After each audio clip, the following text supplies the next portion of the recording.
Deep in the Appalachian Mountains, long before paved highways carved through the ancient hills, there was a dirt road locals knew to avoid after sunset.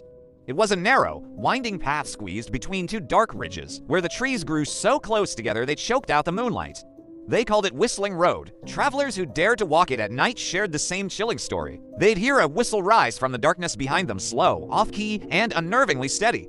It wasn't a melody, it was just a sound, like someone desperately trying to recall a song they never truly knew.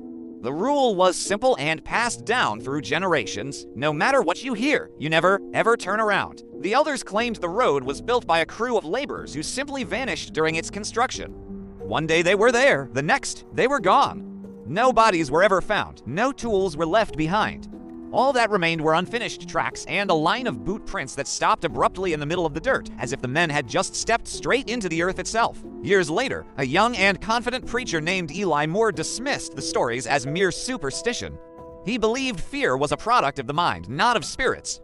One crisp autumn evening, determined to prove his point, he took Whistling Road home.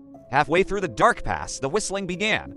At first, it was faint, a whisper on the wind. Then it grew closer. Then so close he swore he could feel warm breath on the back of his neck. Eli gripped his Bible and began to pray, his words getting faster and louder, a frantic chant against the encroaching sound. Suddenly, the whistling stopped. Silence flooded the path.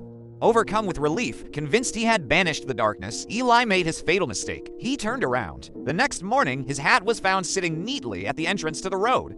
His footprints were clearly visible in the damp mud, but they told a horrifying story. They showed him walking backward for the entire length of the road, ending at the very spot where the ground just seemed to give up. From that day on, the locals said the whistling on the road changed. It sounded less lonely, as if it had found a companion. Even today, some drivers claim that if their car happens to stall on that old stretch of pavement, their radio will hiss with static. And through that static, a broken, two-toned whistle will drift out, just waiting for them to look in the rear-view mirror. And that's why Appalachian parents still warn their children, if you're ever walking at night and you hear it whistling behind you, you just keep walking. Whatever is calling for you can only take you once you turn around. Thanks for listening, and don't forget to follow for more strange tales.